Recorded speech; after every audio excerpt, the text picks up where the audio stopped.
Well, the reason that I don't have any notes is I'm sort of a backup driver, I guess, on this panel this morning.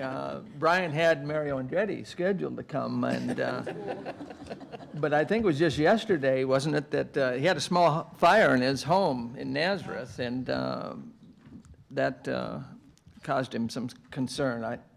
I heard that it destroyed the entire library, all 3 books. 2 of them he hadn't even colored in yet, so I'm sure you can understand why Mario wasn't able to make it today. But it's a pleasure for me to be here, and and I've had this opportunity to be in the Valley since the early 80s, and actually the early 70s is when we first came here to race on the racetrack, and we've had some great experiences.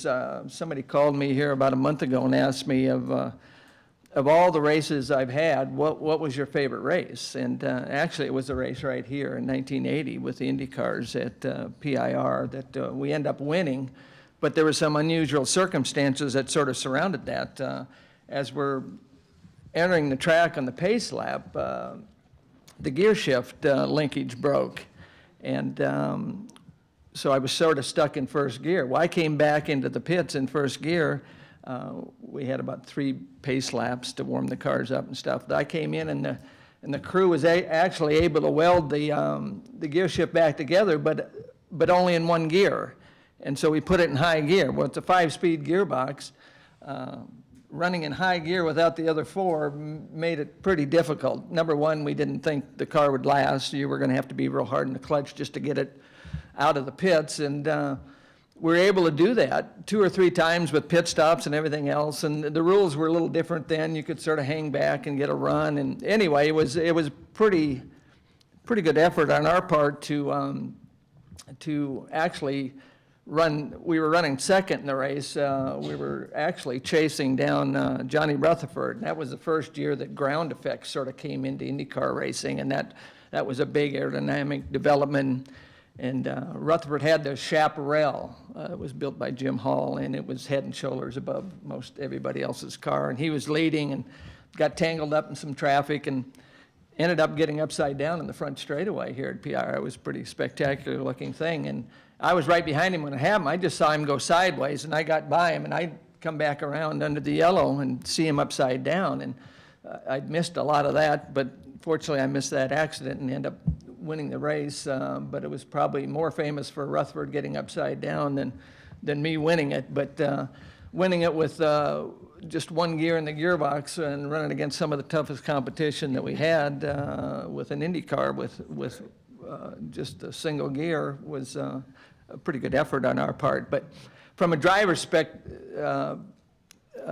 perspective, I think PIR was probably one of the most challenging tracks, but entertaining and fun from a driver's standpoint, because if you didn't have the most horsepower in the car, because this is one of the shorter tracks that we run on, both the Indy Cars and the NASCAR schedule, the driver is a bigger factor. When the track is short, a mile compared to 2.5 miles, how you get through the corner is a bigger part of the whole act. You don't have to have as much horsepower as the next guy if you can get your car handling well.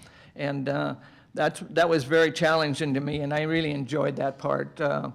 Racing is something we always try to go as fast as we can, and I was the first guy to go 200 miles an hour, and that was sort of a big deal back then. But I was always one advocating to try to slow the cars down because, well, 2 reasons. One, I wasn't the smartest guy in the field, but I knew my chances of not getting hurt, hitting the wall at 200 miles an hour compared to 170 was probably going to be a little better at the 170 mark. So I had that in the back of my mind, but I knew as the cars go faster, it's tougher to run close together. And what people want to see in racing and what's made this sport so entertaining and what's made NASCAR what it is today is close racing.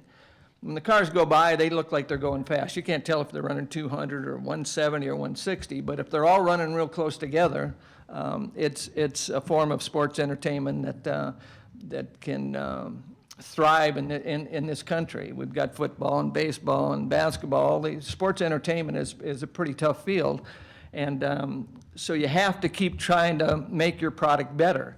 And that's one thing NASCAR's done, and PIR's provided them the opportunity is to keep the racing close, make it fun to watch, and make it entertaining.